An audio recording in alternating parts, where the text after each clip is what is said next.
Please rise. All my life, all I know, God's been good, good to my soul. Mountain high, valley low, I'm gonna sing wherever I go. All my life, all I know, God's been good, good to my soul.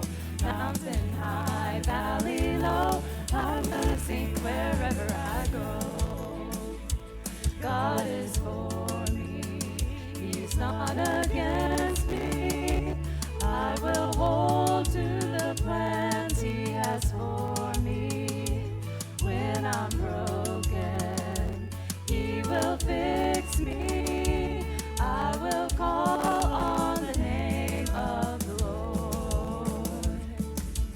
All my life, all I know, God's been good, good to my soul. Mountain high, valley low, I'm gonna sing wherever I go. He's my heart song in my sorrow. He's my hope and my strength for tomorrow. When the storms rise all around me, I will call on the name of the Lord. Here we go. All my life, all I know, God's been good, good to my soul. Mountain high, valley low, I'm gonna sing wherever I go. All my life, all I know, God's been good, good to my soul. Mountain high, valley low, I'm gonna sing wherever I go. I've got joy, joy, joy, deep in my soul. I will sing, sing, sing, wherever I go.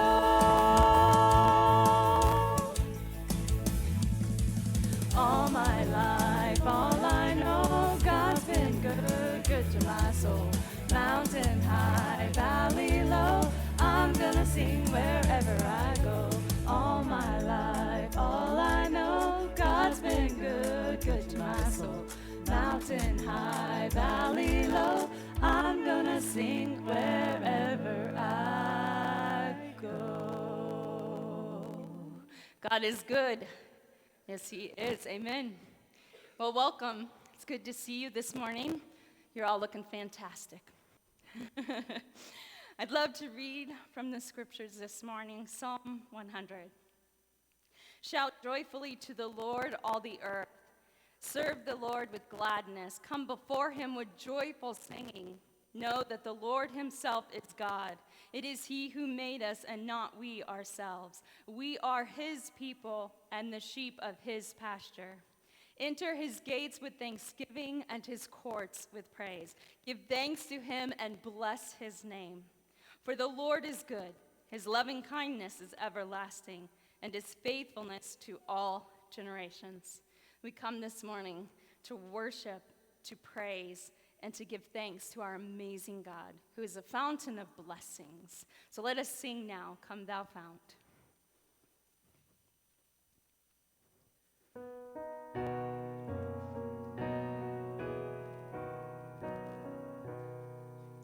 Come thou fount of every blessing, tune my heart to sing thy grace.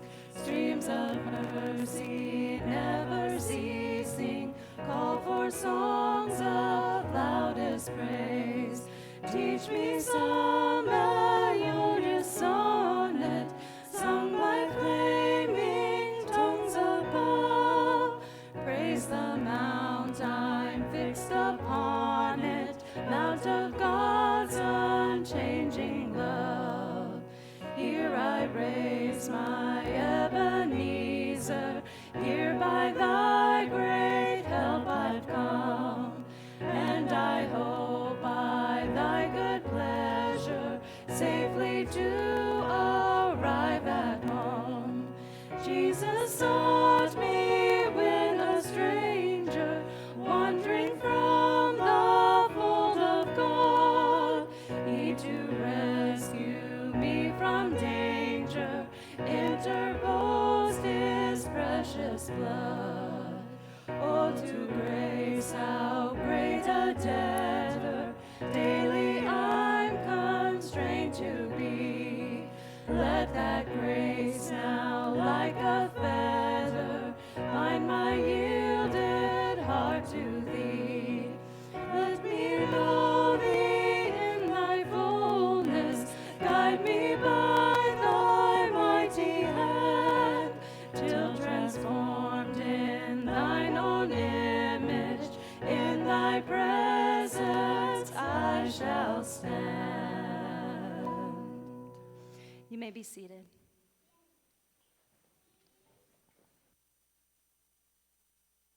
Okay, good morning. Ooh, that's weird. Sorry. Hearing yourself out there is completely different than up here. All right, so this morning I am up here to talk about yet another missionary that we support here at Grace. I'm here to talk about Homeward Trail Bible Camp, and when I get done, we're going to hear more about Homeward Trail Bible Camp, just not from a mission standpoint. But just as a reminder to you guys, it is Faith Promise Pledge Drive. In case you've missed the slips in your box, in case you've missed the letters, in case you don't know what's going on, just a reminder, this is how we fund our missionaries. You guys pledge to give a certain amount of money every month, once a year, whatever works for you. You tell me, we tally it all up, and we divide it out amongst our missionaries while talking to the missions committee.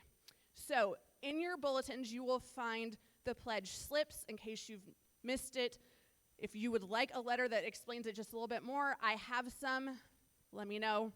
But I've got a quick letter for you guys from a Homeward Trail Bible Camp talking about their year in review for 2022. They say, 2022 was an incredible year at Homeward Trail. An amazing 671 campers attended the 8 weeks of summer camp and the 2 fall retreats for the highest yearly total in camp history. The Lord supplied phenomenal volunteer staff every week that gave of themselves to be the hands and feet of Christ.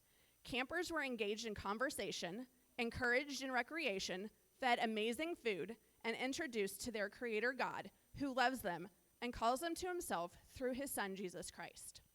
Those that came to camp already knowing Jesus were equipped in the Word and encouraged to take next steps in their walk with the Lord. How overwhelming it is to watch the Almighty God work in the heart of a young person.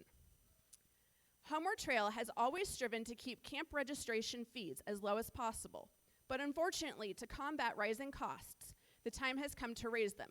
You will see the updated fee structure on the website or in the pamphlets on either of the slat walls. If you guys are interested in attending camp, you'll find out more about that. They opened a new registration portal on February 1st, and scholarships are available to attend camp from the camp, and scholarships are also available from here at church.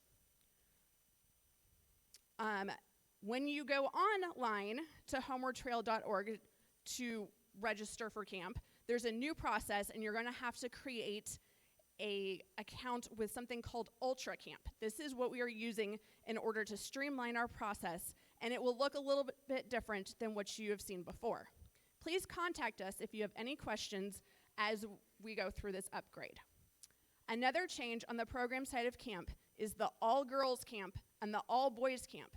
Instead of being 7 to 12 grades like it was before, it's now going to be 9th through 12th grade. Facility improvements. Much has continued to change on the facilities side of things at Homeward Trail. A new rec hall has been completed. The old rec hall has been turned into a temporary dormitory, and the old girls' dorm no longer exists. Yay. I know lots of the girls are super excited for the new dorm that we're building. So there's going to be a new 2-story dorm, which is going to be identical to the one that they just built north of the rec hall. The plan is to continue the construction through the spring, and more funds are still needed for this project. Thank you for your continued support of the camp, and continue to pray for the Lord's work here. So now I told you what we do here as supporting the camp. Alex is going to talk to you guys about camp itself and his experience as a counselor and what you guys can look forward to.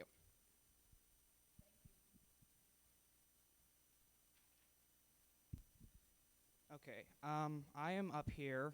I'm up here from CE just to kind of emphasize a message. we want you to sign up. Sign up as soon as you can because compared to other camps, this camp is pretty inexpensive and slots get filled really quickly. The original sign up was $80. I'm not sure what it is now.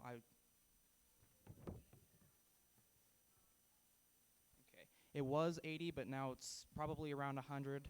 That is what we are assuming. My story about camp, this year would be my 3rd year of going to staff at a camp. Usually I do junior camp, so that's 3rd through 6th grade, and then I do primary camp, which is 1st through 3rd grade. Kindergarten through 3rd grade. Okay, my mistake. Kindergarten through 3rd grade. And last year was my first year teaching kindergarten through 3rd grade, or staffing for camp at kindergarten through 3rd grade. And just to see how the kids reacted to the gospel message, you could tell that they understood it because their eyes would just light up as soon as they understood what they were talking about. And that was just so cool to see that they actually understood what they were listening to, because a lot of them went to church, but a lot of them don't understand what the pastor's saying, or some of them just don't listen because pastors sometimes like to talk.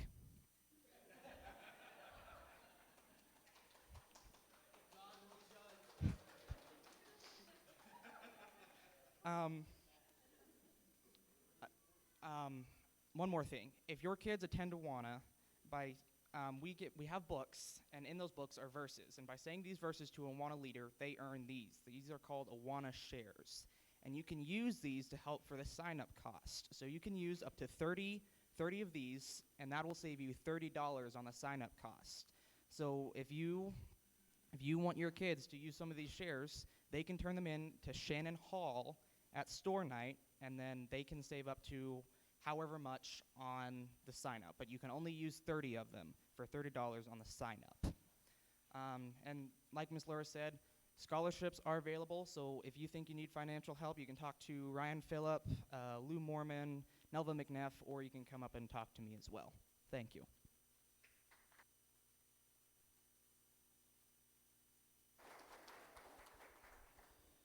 Well, this afternoon, most of my family is leaving for vacation. One is now staying home. So I don't know who's going to put up with him this week, but you know, I found out this week that Pepsi makes this new Gatorade with caffeine in it, this caffeine boost. Is that right? So I was trying to talk to my beautiful bride because we're going to be driving this afternoon for a little ways, and I said, that would keep me awake.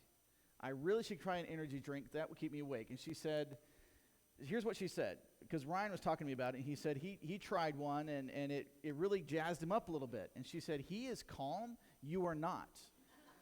And if it jazzed him up, I don't even want to see you on it. So far, she's refusing.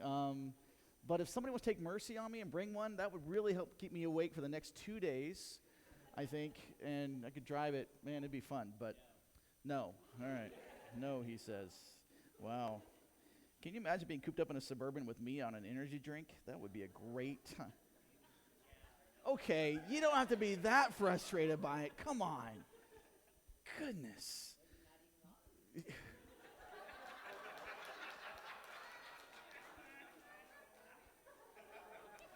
You know what?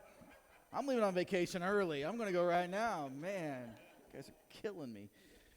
We're traveling to the Grand Canyon this week, so we're excited about our trip. You guys can pray for us. We're going to be driving down there, and it's going to be a good time, a couple days journey, but we're looking forward to it. I've never been to the Grand Canyon. None of us have, and so it'll be really, really fun. So yeah, we appreciate your prayers on that one. It's going to be good. If you want to pull your bulletins out, a couple things to talk about here. We do, believe it or not, get serious on a couple things here at Grace. There's some things that's not in your bulletins. While you're pulling out, there's a couple things. On April 3, it's a little under a month away, April 3, we have an organization coming here called Jews for Jesus.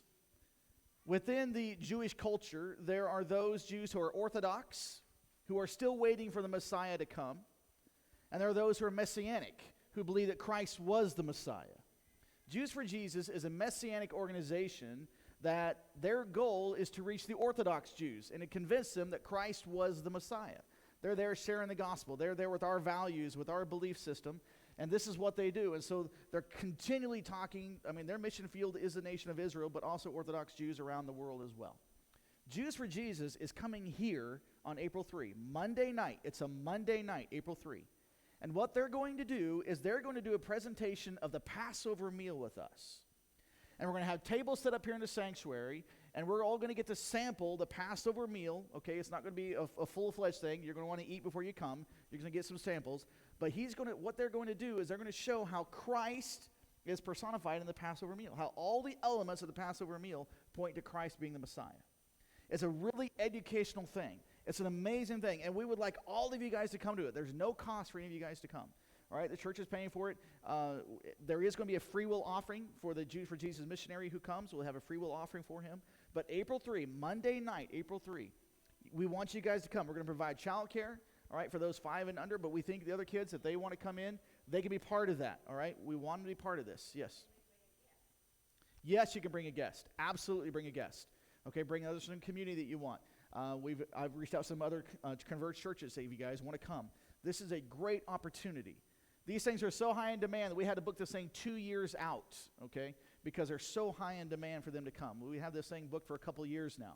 And so it's one of those things we're excited about. But on April 3, Jews for Jesus is going to be here. Mark your calendars. We want you guys to come. It's really good. And do bring your kids, okay? It's really good for them. There's a lot of information there. Be some really good things for them to come. So that's April 3, all right? So we're emphasizing that one. A couple other things. On the slat wall, Heather turned in something to my beautiful bride. Heather, there's a memorial run for Kenny Mark Vicka, which was Heather's brother-in-law who was killed in an accident a few years ago. On June 24, there's a memorial run for him. So June 24, there's more information on the slat wall. So you got some flyers up. So if you want more information on that, you can talk to Heather. But that's something that is good for us as a church family to kind of support as well if we could. All right, Faith Promise. Laura's already been up here talking about that. We've been emphasizing our nursery. We have a few more volunteers to sign up, but we still need some more. We don't ever want to have a Sunday where the nursery has to close, but we're getting to the point where it may have had to because we're not getting the volunteers we need. So if anybody wants to help with the nursery, that would be fantastic. We'd love to have that. Assistance. We do have background checks we have to do on those things, so just let Rachel know or anybody in the Christian Education Committee, and we'll get you signed up with the background checks and run those things through and get you plugged in. Okay, monthly potluck next Sunday, all right? I'm not going to be here next Sunday, so if I hear that I'm not even going to say it because then you guys will do it. No, next Sunday's potluck, so bring whatever you want to bring and don't tell me what you brought.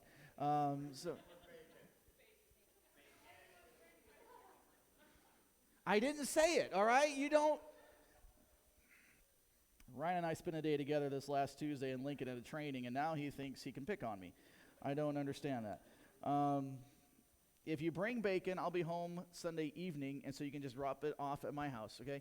My brother-in-law sent me a text this week. He said, I had somebody ask me, what's a good recipe for leftover bacon? He says, I don't know. Is leftover bacon something new? I've never had that before. So what does that even look like? All right, moving on.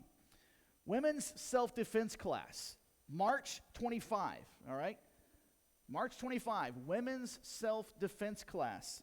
The Grace Church, we're sponsoring this thing. So St. Paul Public School Wrestling Room. We have, room for 25? There's room for 25 ladies, right? Room for 25 of you. So we have an annual meeting coming up in April. Go to the self-defense class now. That's a joke, people. Come on. All right. We want you guys to go to the self-defense class. It'd be fun for you guys, all right? It's something fun. The deaconesses are sponsoring this thing, so sign up for that. You can call Rachel anytime you get signed up for that one, so just be aware of that. Women's self-defense class. Then also on that Saturday, the youth are planning an outing, the Pizza Ranch, okay? So you can bring whatever friends, all the teens can go. They can bring however many friends they want. Talk to Pastor Eric about all that information as well. All right, Barb Schmidt, one of our members who is going through cancer treatments right now. The family is having a silent auction and a bake sale benefit to raise funds for her expenses, some of her expenses they're trying to meet. That's going to be April 15. The pastoral staff, we all happen to be gone that weekend, Friday and Saturday. We're going to be back Sunday for the annual meeting. We're going to be gone at a Converge Pastors Retreat. But what we would like is we'd like at least 6 people from Grace, representing Grace Church, to go and help serve during this meeting. So they're going to have some food out there and serving the food and things like that. If we can have 6 volunteers from Grace sign up to help with that, that'd be very great, very great. That'd be very good. We'd appreciate you guys if you could help with that one. Talk to Rachel about that as well. That's April 15 from 5 to 8, and we would like 6 volunteers, at least 6 volunteers from Grace to show up and just help her out a little bit. Just give Barb a showing from Grace. And also, if you have some items you'd be willing to donate to the bake sale or to the auction, the silent auction, I know they would appreciate that as well.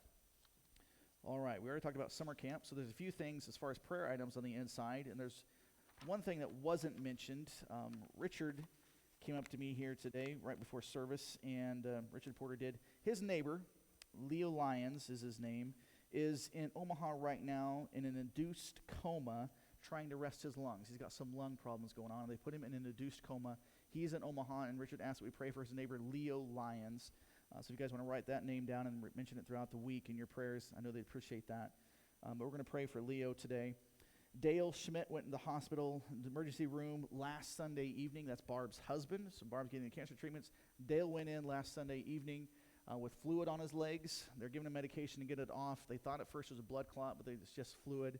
And so that's good. He's doing better. I saw him on Friday. We talked to him and Barb on Friday, and he is doing better. But continue to pray for him as he still has some fluid on his legs there a little bit.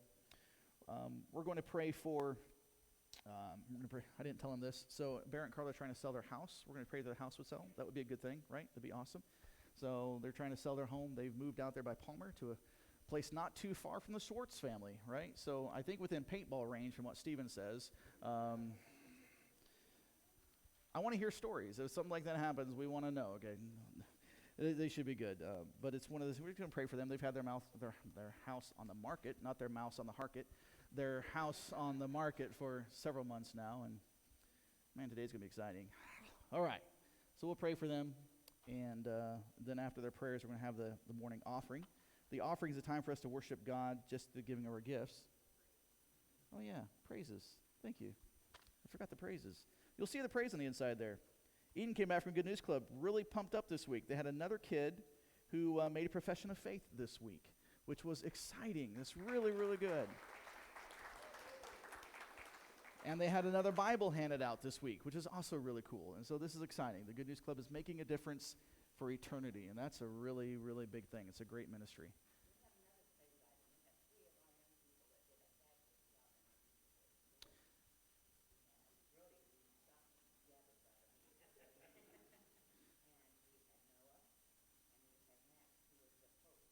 Who's the Pope, right. So we had so for those who couldn't hear Janet, the high school had a musical this week, and 3 of our teens were represented in that.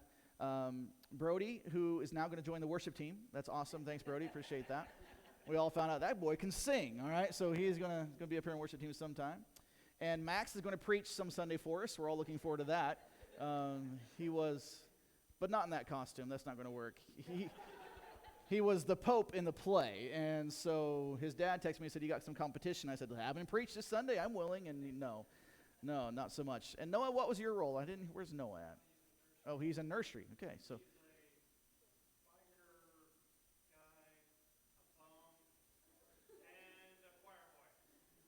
Okay, so he takes off his dad in some areas, after his mom in other areas, and you can decide which areas are representing which ones. Right, got it. Okay, all right. Well, that was really cool, though. That was good. You guys, man, great things. Just really good things. So congratulations. Yeah, Brody had a lead role in that, so that's awesome. So the 3rd biggest role. So are you giving out autographs while they're still cheap, or he's not? Think about that. Let us know after service, all right? All right. Well, let's go to prayer, and then during the prayer, the men come forward to collect the morning's offerings. Appreciate that. Father, I thank you for our time today. It's a great Sunday. It's a beautiful Sunday. It's a fun Sunday to be here at Grace. Lord, I thank you for this family and how much fun this family is, and just a great time we can have together, being here, worshiping you, laughing together, praising you, learning about your power, your might, your glory. Lord, it's just, I thank you that you brought us together. It's just amazing to be here.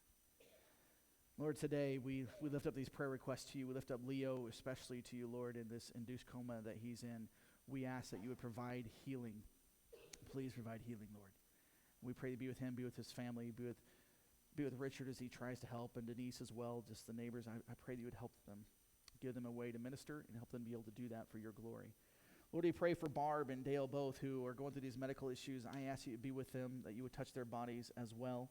We think of Richard Porter's dad, who had a biopsy done a week ago, and they're waiting to hear back results. We pray that you would let those results be good, and that you would help him in his own healing process as well.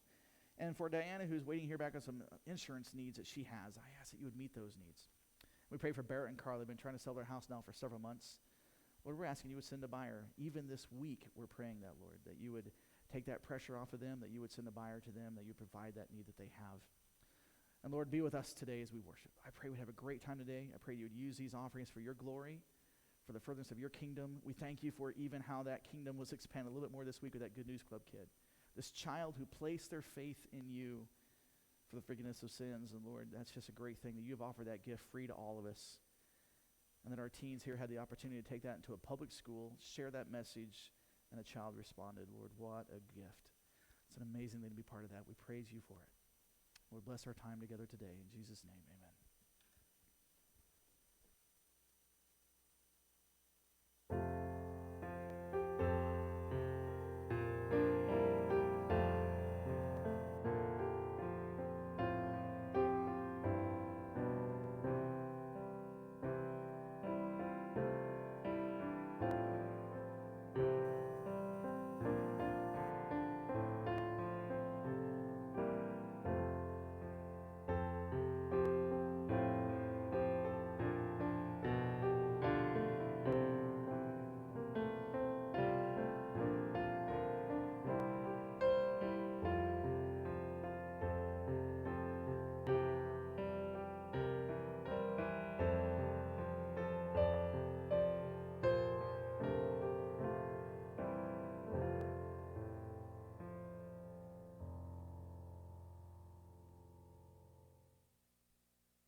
This morning is going to be a little different here at Grace. The deacons suckered Eric and I into telling our story. I mean, who really wants to hear our story anyway? Not me. Not you. But you said others might. You weren't sure who, but you thought others might. So this Sunday and next Sunday is going to be a get-to-know-you Sunday, where I'm going to tell my story today. Pastor Eric's going to tell his story next week, and you're going to get to know the staff of Grace Church, which should be a good time for all of you. We know that many of you here have never heard my story. Many of you here don't know my background, right? And of course, I've got, what do I have? 55 minutes to tell what's happened in the last. No. Okay. In the last 35 years. Because that's how old I am. Let's be accurate now. All right, I've got 20 minutes to share what happened in the last 43 years. All right, so that's what today is. It's the beginning of this two-part series on Get to Know Your Pastor, right? So from the cradle to grace. You like that play on words? Isn't that awesome? From the cradle to grace. That's what we're titling this, and this week is my story. Next week's going to be Eric's story. And then in the middle of April, the deacons are going to get up there, and they're going to have about 7 minutes each to kind of share some of their background a little bit. So that'll be kind of fun for you guys on April 16. Brian's back there. What? We're doing what? You know about this. Don't be surprised. We talked about it. So that's what's going to happen there. So Thomas and Glenn and Brian are going to get up and share their part. And you'll get to figure out why Noah was not the choir boy in relation to Brian so much as in relation to Kalina. Anyway, take it away, You Smalls. ready? Okay. So mark the time at 10:30. You have the right to remain silent. Anything you can say will be against court of law. You have the right to talk to a lawyer and have them present with you. Isn't that how we start interviews? Amen. Oh, okay. Well, I got to finish now. Finish. You have the right to talk to a lawyer. Have them present while you're being questioned. Do you want a lawyer? I think I need one. You might. Kind of wondering. Can't afford one. One will be appointed to represent you before questioning if you wish. You understand these rights? You want to talk to me? I'm not sure I understand what's happening right now, to be honest with you. I warned you. Okay, all Brian, right. are you sure you don't want to do this interview? I mean, All right, no. now I have a script. I make no promises. No. Okay, you ready? So where'd you grow up? Where did I grow up? Well, I got older. I don't know if I ever really grew up. I got older in southern Iowa. That's I'm where sorry. I was. I was born in Des Moines, but was raised down in southern Iowa. So Highway 2 that goes through Grand Island also goes through Lincoln and then travels across the southern edge of Iowa, right? So if you were to take on Highway 2 and stop halfway across the state, you're within a mile of my grandpa's farm. And then we was just a mile north of that. So we're just 2 miles off of Highway 2, halfway across the state of Iowa. That's how you're going to find us. So a little place, that was it, just down in southern Iowa, and it was a fun time. So that's kind of where I'm from. Go Hawkeyes, right? Boo. OHIO. See, both of us are going to get killed here. You know that, right? This is Nebraska country. Just because Ohio State has a winning program, I don't understand why there'd be hatred.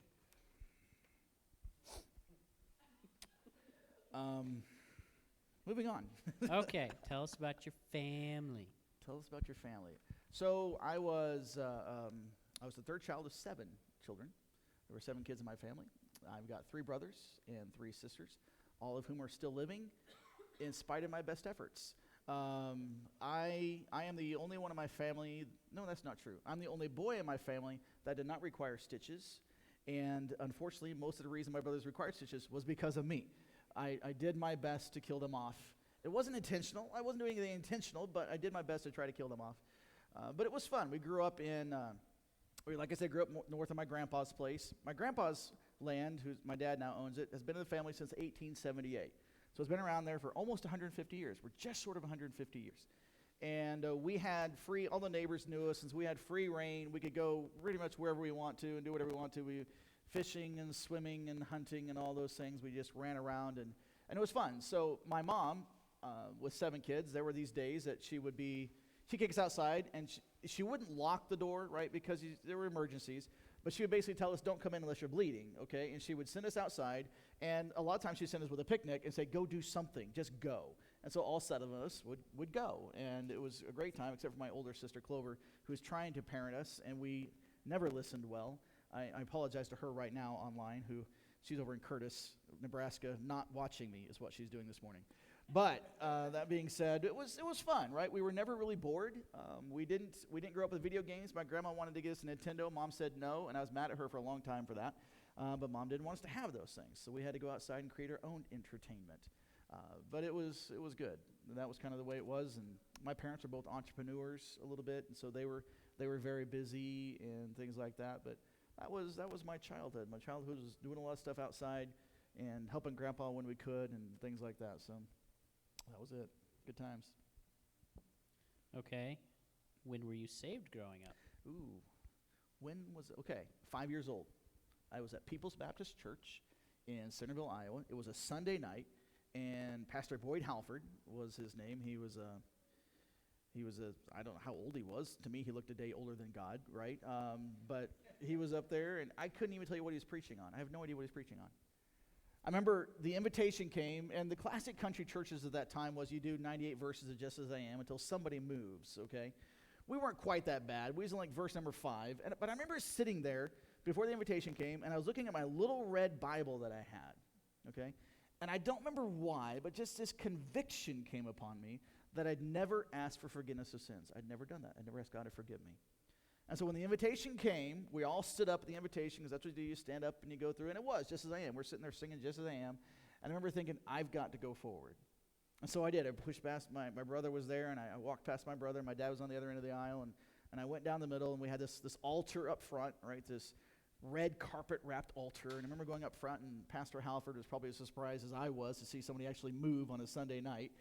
But he came down, and he talked to me, and he led me in prayer. And that night, I remember asking Jesus to forgive me for my sins. I remember asking him to become my Savior that Sunday evening at People's Baptist Church when I was 5 years old. And I remember my dad standing up and crying with a little girl, and I was crying, and then when my kids got saved, I understood why my dad was crying with a little girl. Those are emotional times. Those are really good, and that was fun. So. Well, you kind of already answered this, but what led you to that decision? Ooh, yeah, it had to be the Holy Spirit, right? It was one of those things. When you're 5, you're perfect. I have a 5-year-old that would contest that theory. Yeah, well, my siblings would definitely say the opposite of that too. I knew that I was a sinner, right? At 5 years old, I knew that. There was no doubt in my mind that I was.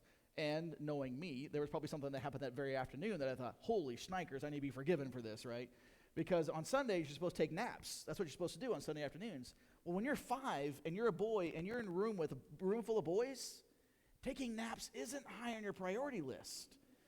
And your mom and dad, we would sneak out of the house. And we come, get in time for church, and we didn't have any watches. And so I can remember a couple times, we'd be like, I wonder what time it is. And we get home, and Mom and Dad were just about ready to kill us because we had to leave for church in 30 minutes. And guess who's covered with mud? My brothers. It was my brothers. I try to tell them otherwise. So the whole conviction thing was real for me. And that's really what it was, just that understanding I was a sinner and I needed a Savior. That's really that understanding. And how did you experience spiritual growth as a new convert? How did it affect you? All right, so when you're 5, of course, you sit there and think, okay, man, I've been saved from a life of drugs, alcohol, wild women, all those things at the age of 5. Yeah, that's true. I'm glad Remember, he grew up in in Iowa, so it could hey, be. Hey. It's my story. So, yeah, I gave you the mic. I regret that. Glenn, trade? He's sitting down. All right. So I attended a one-room Christian school when I was growing up, from kindergarten all the way through 5th grade. It was this one-room Christian school in a little town, Plano, Iowa, which was our home address. It was 3 miles from the school. The school was so small that the most students we ever had, K through 12th, was 18 students. It was the most students we ever had. They didn't actually have running water. They didn't have bathrooms until I think it was my 4th grade years when they finally got indoor bathrooms. It was outhouses before that. That was kind of, so yeah, Southern Iowa. It's classic. But I learned a lot. Being a Christian school, that's where a lot of my spiritual growth happened, was there. I can remember some of the Sunday school classes that I attended. We went to church every Sunday, realistically. My parents were church hoppers. We went to 7 different churches in my years at home. Attended 7 different churches, and there was a period there where my parents didn't go to church, but my grandma and grandpa came and picked us up. They were just a mile from us, and so we went to church with them. So a lot of different Sunday school teachers over the years and things like that. It was in 3rd grade at that Christian school, I was doing the story of Jim Elliot. That was one of our stories, was the story of Jim Elliot. And I just felt this call to ministry. Those of you who remember Jim Elliot, he was the one who was one of the martyred saints, basically, that went down to the Aga Indians and was killed back in the 1950s. That happened. And so just that story of the Indians, and then what happened afterwards when their wives went back with the gospel, and so many of these people came to place their faith in Christ. And the revival that swept through that tribe, these men who were killed, and then the wives went in, and the gospel flourished in this community. I mean, it was just an amazing story. And it was one of the things, holy cow, God, you can use all sorts of people for this. And I thought, I want to do that. I want to be part of spreading the gospel. And so I remember going home from my mom at 3rd grade and telling my mom there in the kitchen that I want to be a missionary when I grew up. And that was just where that happened, and that slowly shifted over the years. But summer camp was a big thing for us. That was where a lot of spiritual insight in summer camp. I can remember I had no clue he was going to be my future father-in-law at the time, but Rachel's dad, Dick Alexander, was one of those guys in our home church that was very well respected, right? He'd be a little bit like Jim, right? How everybody respects Jim. And we do. We respect Jim and respect the wisdom he has. And I can remember after church on Sunday nights just grilling Dick Alexander, saying, I got all these Bible questions. I don't know the answers. And man, we'd be there, and he'd patiently answer the questions of this junior high kid. If he'd known I was going to marry his daughter, he probably would have squished me with his thumb, right? But all these times that we had in high school, just asking men these questions. I got questions. And that was so good. And last Sunday, it reminded me of me when I had a little girl come up to me last Sunday and ask me a Bible question. That's what I used to do. That's a great thing to do that. And so those are just some of those formative years that helped me grow quite a bit, I guess. So it's a long answer to a short question. That's about normal for you. Thank you. And where did you go to college? Where did I go to college? Grace University in Omaha, where I went to college. Now, you got to remember, you guys don't remember this. So I said I went to the Christian school up through 5th grade. And then the school basically was ready to close down. They closed, and so I was homeschooled at that point. My parents were both entrepreneurs, and so because of that, I was a better employee than I was student. And so my highest education I have in high school in any one subject is 11th grade.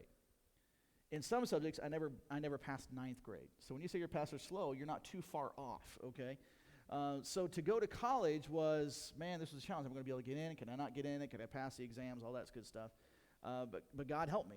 God helped me a lot. I went to Grace University, graduated magna cum laude there at Grace. Somehow, my first year I only graduated, but I only passed because my girlfriend at the time, my beautiful bride, helped me with my papers. My first semester a lot, second semester some, And by the time I got into sophomore year, you're on your own, dude. Figure it out. So I did, right? But I graduated from Grace University in 2002. And then in 2005, I began ministry at Community Bible Church in Omaha. And while there, I was challenged to do a master's degree, to pursue a master's degree, which I began doing. And I graduated with that degree 2 years ago in 2020. Actually, 3 years now. Holy schnikers. Thank you. I'm getting old. 3 years ago, thank you. Grace, can I tell my story?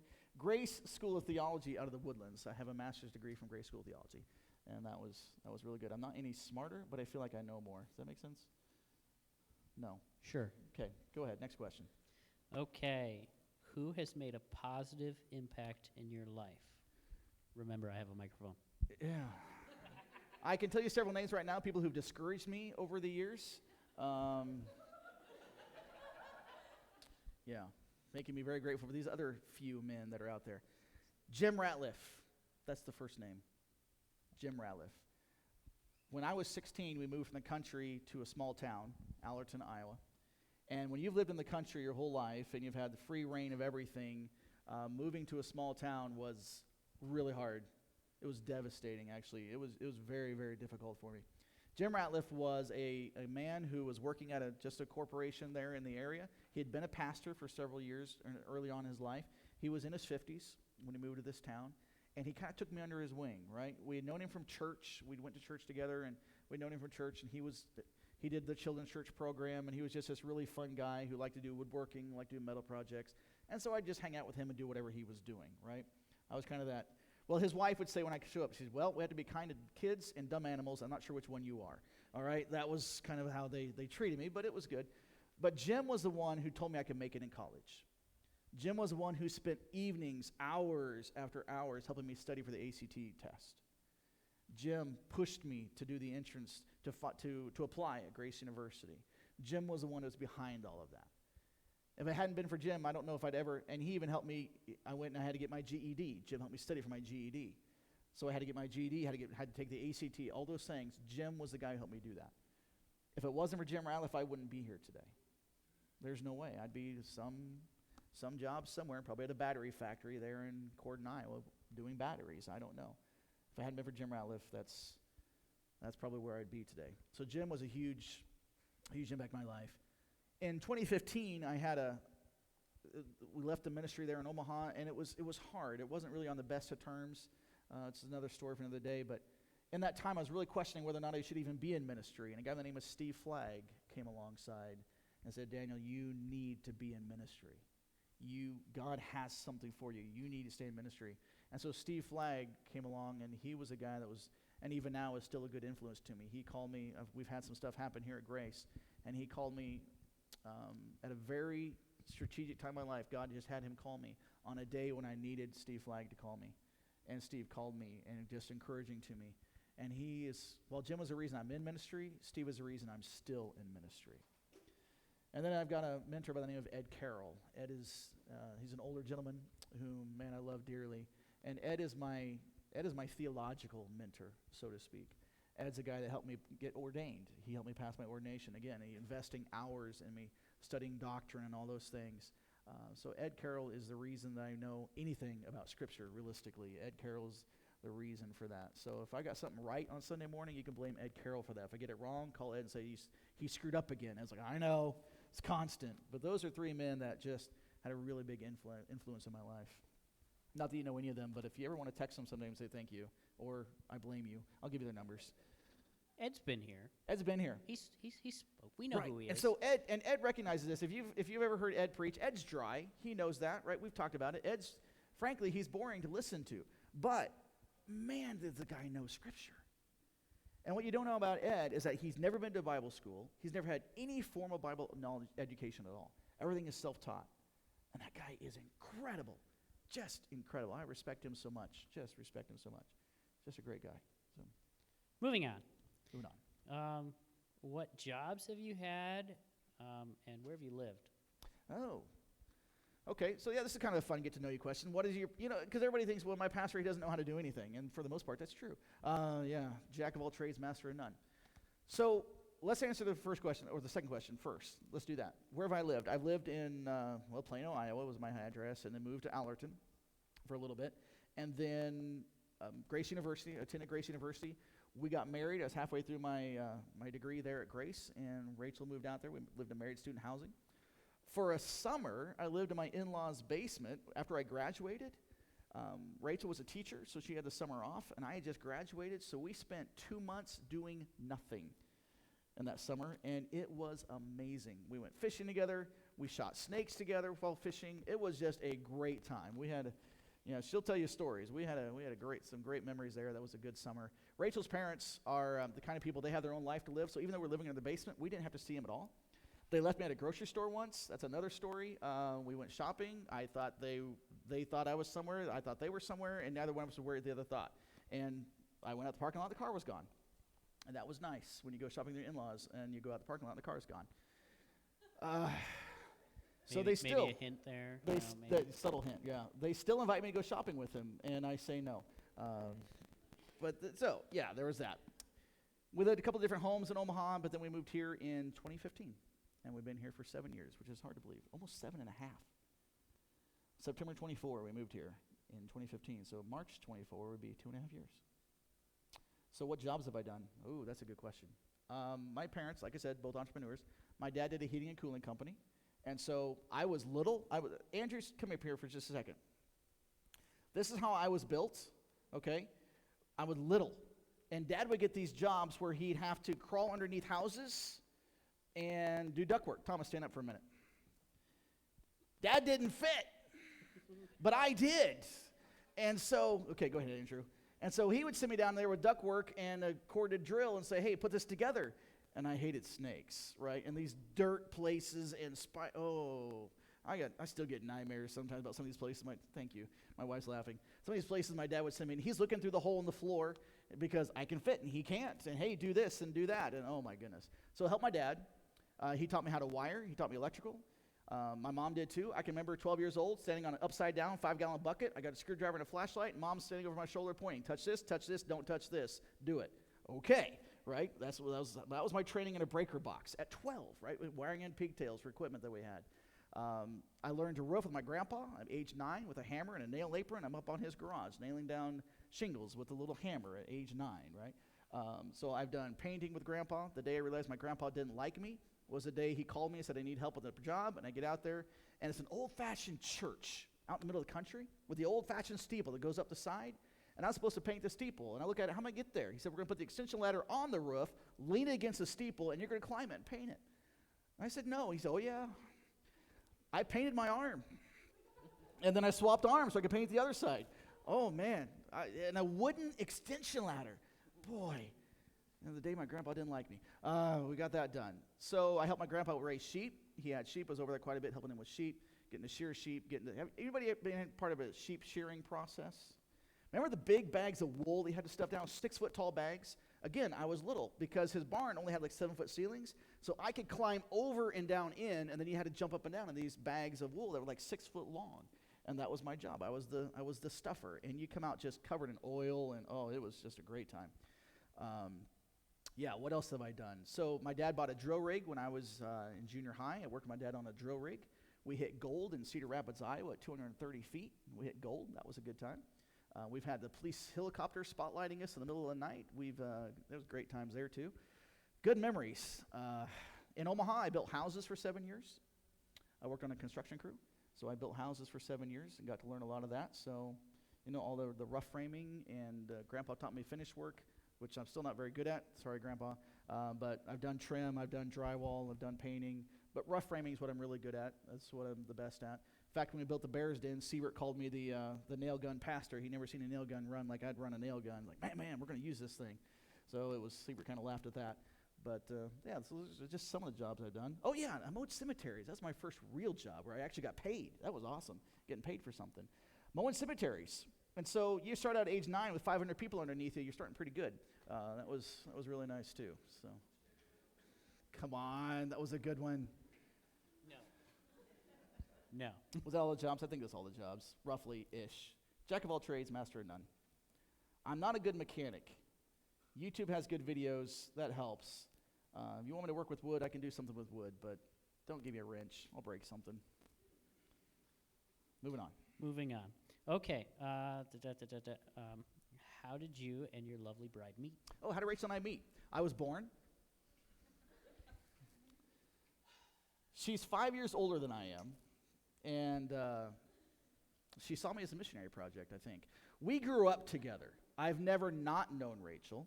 She's 6 months younger than my oldest sister, but Rachel was a surprise baby. Her oldest sister is 16 years older than she is. So when I was 5, Rachel's oldest sister worked for my parents, and she would bring Rachel during the summer months to play with my sister Clover. So Rachel and Clover are playing around, and my earliest memories have Rachel hanging out in our backyard, her and Clover climbing trees, telling us to go away, right, treating us like the fungus that we were. That was it. I've never not known Rachel. And somewhere in the middle of that process, I realized that this beautiful young woman who's a college graduate, I was in high school at the time, who's a college graduate, I think she's interested in me. But I still never would have figured out if she hadn't made the first move, okay? I'm just slow that way. In fact, when we actually started dating, everyone that was at camp was like, it's about time. Like, am I the last to know? And yes, I was the last to know. Explains so much. Thank you. But yes, we grew up together. I've never not known her, and I am convinced. The kids say she drew the short straw. Everybody in youth groups like, somebody's got. No, don't blame me for that. The kids in youth group would be, somebody's got to date the poor boy. Who's going to do it? And she got the short straw. But regardless, we got married 23 years ago. Man, it's been good. So she's been in purgatory for 23 years. Thank you. Thank you. Service is ending now. All right, keep on moving. We've got to get moving here. We're talking a lot. We? Yeah, go. Go. Okay, we are going to read another question, I guess. What do you guys enjoy doing together as a couple? Oh, what do we like doing together? So there's quite a few things. When we first got married, we like antiquing. How many here likes antiquing, right? Anybody? Okay, I love antiquing. I don't know why. A lot of it's because, again, the family farm, being in the family since 1878, we still have the original tools sitting around the family farm, because when you go through all that stuff and the Depression, you can't throw anything away. There is no throwing anything away. So your piles of tinfoil, we finally got rid of the piles of tinfoil that were in the corner of the garage for something. I don't know what. We finally got rid of all this stuff. But I loved antiquing. All right, going through and seeing all this old stuff. I know how to do that. Grandpa had one of those. Grandpa showed me how to use one of those things, right? That was awesome. We also like thrifting together. Every year we go to Omaha, and we'll spend 4 days hitting every Goodwill store in the whole city of Omaha and most of the thrift stores. We try to get through all of them, and that's how we do our Christmas shopping. So if it looks cheap, it's because it was. But it's one of those things that's kind of how we roll. We enjoy doing that. We enjoy doing that a lot. We have picked up the joy of camping together, as long as it's not in a tent. She won't camp in a tent, okay? But we had a camper that was sold to us pretty cheap a few years ago, and so we enjoy camping now and really, really like that. The other one that we kind of semi-like is gardening together. Down south of the church, there's this big garden plot that has a pile of leaves in there that I've been meaning to get mulched in, but it's been too wet to do that. That's our garden, and we like doing that together most days. We like being together, but it's just not necessarily being together gardening. Does that make sense, right? Sitting in a garden pulling weeds isn't the most fun we've ever had, but it's something that we do, and it helps provide for the family, and so it's something that we do get some pleasure out of that. So gardening is another thing we like doing together. We also like staying up late at night and watching movies together. We binge watch old TV shows. I don't know if that's good for me or bad for me, but we do. So we sit on the couch, hold hands, pretend to like each other, and binge watch old TV shows. And I eat ice cream and get fat. So moving on. Okay, all right. We're going to trim some questions because we've been talking a lot. How have you seen God work in your life? And we'll combo that question with what's your favorite story when you've experienced that provision or however. Okay, so I'm going to roll that together. I'm going to put those into one question. 'Cause What's we've been my talking a favorite lot. God story in my life? Where's the moment where I saw God just do something I never thought I'd see God do? That was between jobs, 2015 to Grace Church. We'd been applying at a lot of different churches, right? We'd been turned down at a couple different churches, and we got all the way. We were ready for the final vote, and some sort of internal conflict would happen. It happened twice, where internal conflict would happen in church, and they called me and said, "Hey, we got this mess to deal with. Right now, we're not ready to hire a pastor. We're going to have to let you go. Go do somewhere else." That happened twice in the spring of 2015 to us. We were devastated. My severance pay was ending at the end of May. So here it is, June. I've got my last severance paycheck. We're in June.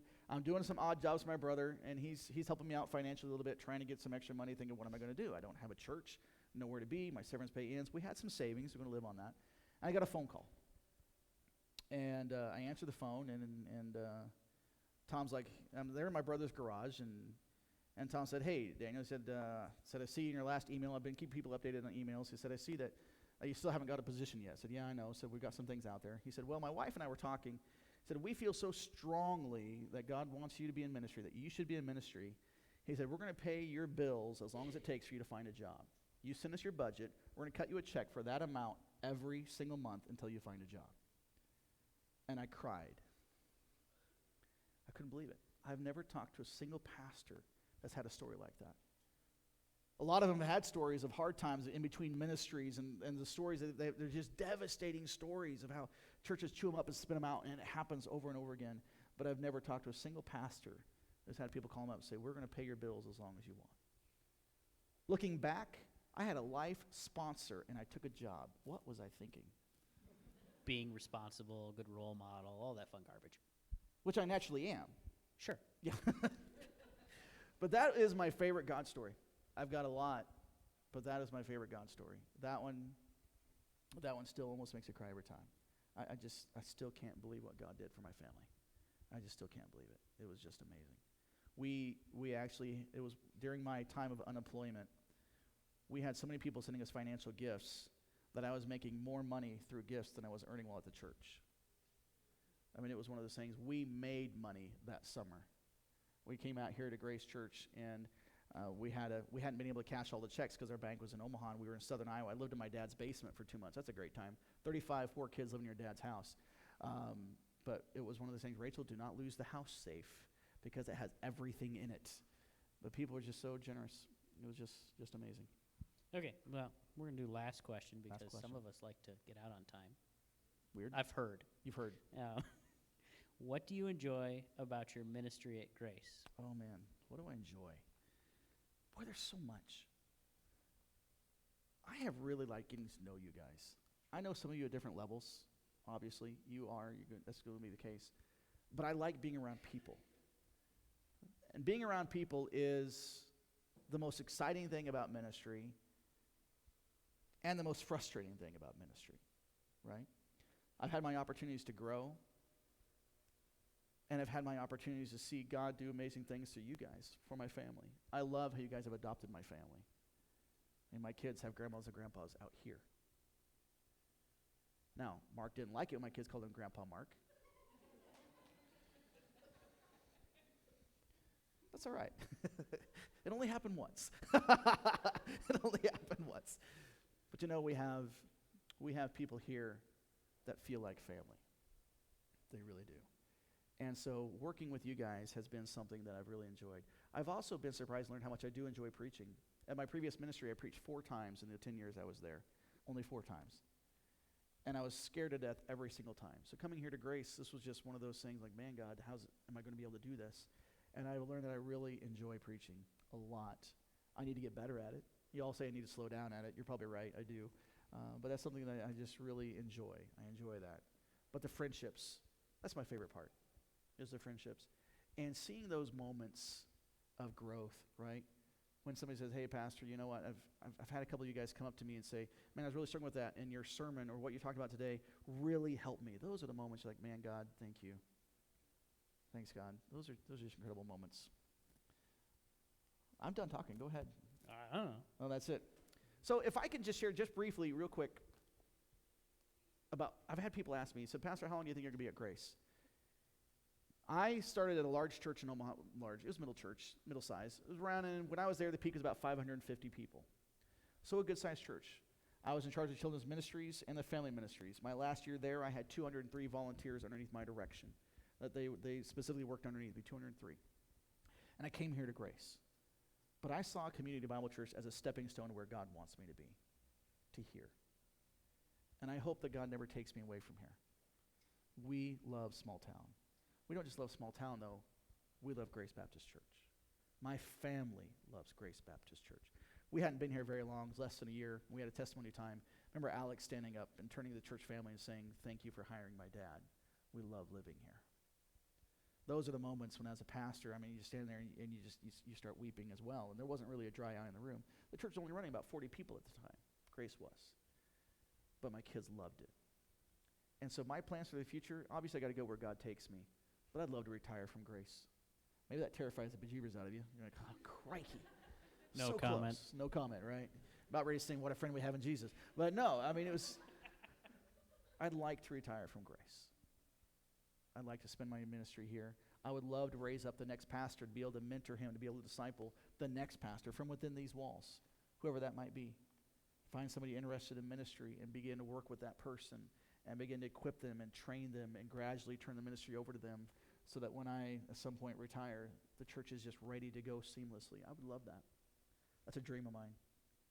Whether God does it or not, I don't know, but that's my dream. I mean, in 2017, we're going to talk about this in a few weeks, 2017, the church leadership team, we all got together. There's like 14 of us met, spent a whole weekend, and we felt that calling that God could take us to 10% of Howard County. We don't know how long this is going to take, but God could take us to 10% of Howard County. God could take us to 600 people. And wouldn't that be fun? Wouldn't that be amazing? That'd be awesome. And pre-COVID, before COVID, it looked like, man, we're going to hit this pretty quick. I mean, we were exploding in here. And then COVID happened and things happened, right? But we're growing again. We're growing again. Our average attendance, actually looked this up, Thomas, I looked it up this week. Our average attendance from this quarter to last quarter has grown. We've grown 10% just in the last quarter. 10%. You do that every single quarter, it's going to grow. God's doing something, people.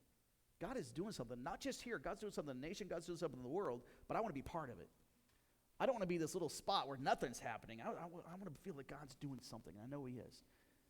And so I just appreciate y'all having faith in me and thinking, you know what, Pastor, let's do this. Let's make it happen.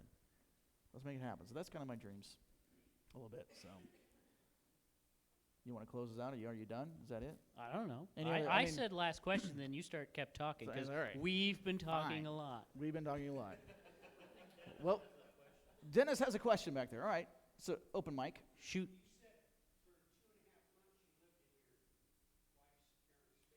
Right.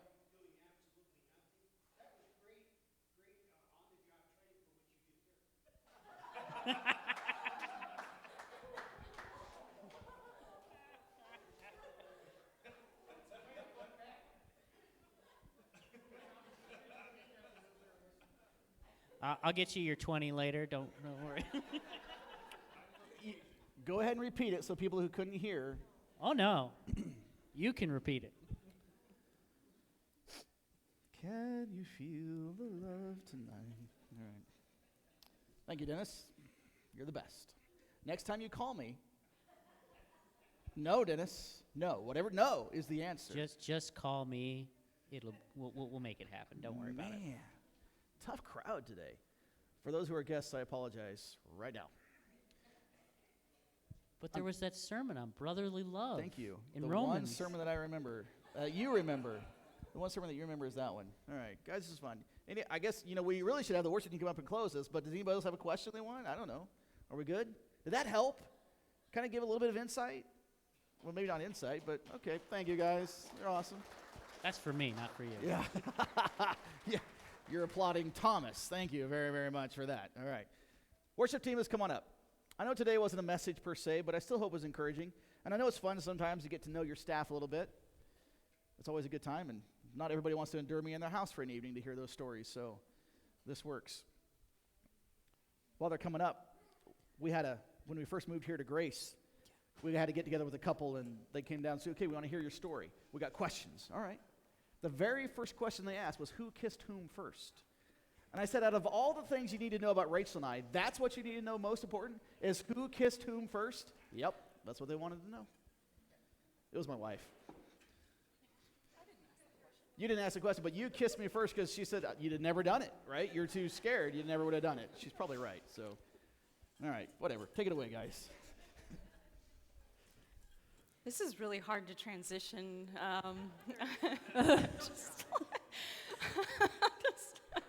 Please rise.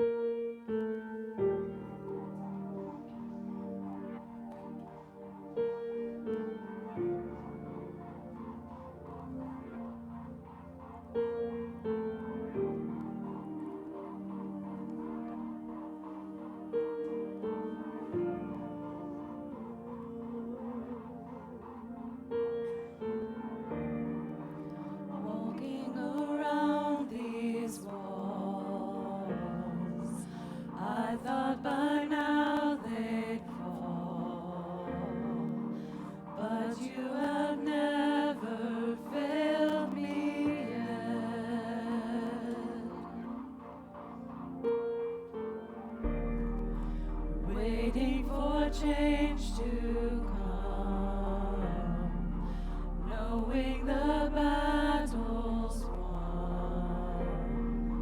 For you have never failed me yet.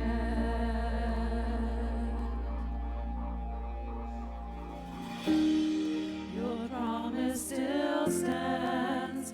Great is your faithfulness, faithfulness. I'm still in your hands. This is my confidence. You've never failed me yet.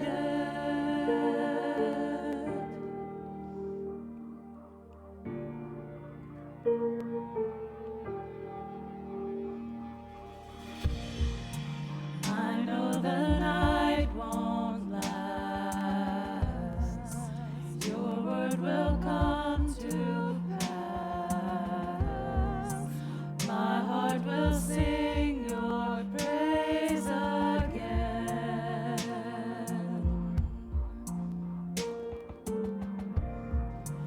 Jesus, you're still enough.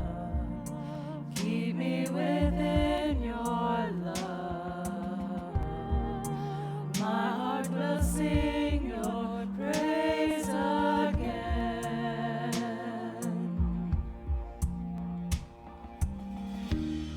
Your promise still stands. Great is your faithfulness, faithfulness. I'm still in your hands. This is my confidence. You've never failed. Your promise still stands. Great is your faithfulness, faithfulness. I'm still in your hands. This is my confidence. You've never failed me yet. This God of ours, He is a strong and mighty fortress. He is our refuge. He is our strong tower. He is the living water when we are parched. He is our help with every need that we have. And our God can move our mountains because He is the creator of the mountains.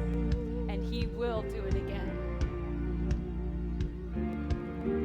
I've seen you move the mountains, and I believe I'll see you do it again. You made a way where there was no way, and I believe I'll see you do it again. I've seen you move the mountains, and I believe I'll see you do it again. You made a way where there was no way, and I believe I'll see you do it again. I've seen you move the mountains, and I believe I'll see you do it again. You made a way where there was no way, and I believe I'll see you do it again. I'll see you do it again. Whoa, I'll see you do it again.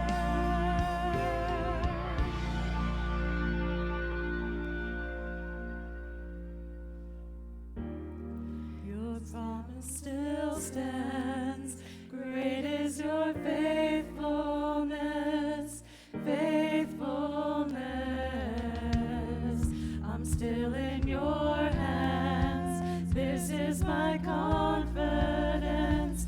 You've never failed. Your promise still stands. Great is your faithfulness, faithfulness.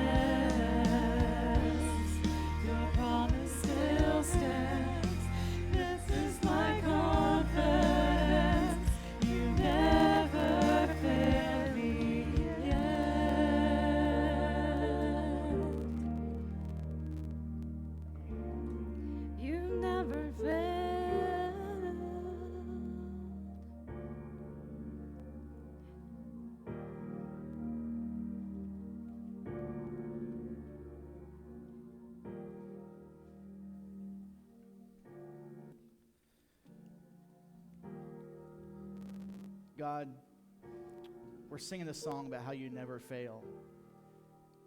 Today I was able to share my story with this church family about how you do not fail. In my own life, in those moments when I felt like, God, what were you doing? And I didn't know and I didn't understand, you came through in those moments. And Lord, you brought my family here to Grace, to a church that's just amazing. And I thank you for this. I thank you for the love that we have for one another. I thank you for the worship we've been able to share this morning. I thank you for our time this morning. Lord, you are such a good God. And God, you are not done. You are not done. You are not powerless. We look at the world around us and it feels like things are falling apart. But God, none of this surprises you. And you have the power to overcome anything. Lord, I pray that we would let you use us, that you would speak through us, that you would work through us, that we would be your vessels, that would reflect your glory, your might, your power, your salvation to those around us. God, help us as we try to reach the people in this community, as we try to reach the people we have contact with.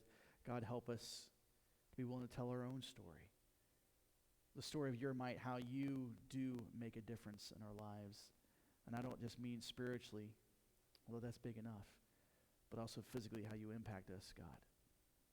And we're asking that everyone in this room, even this week, would get to see your might at work.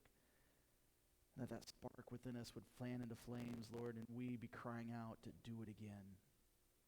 May that be all of our prayers. We ask this in Jesus' name. Amen. Have a great week.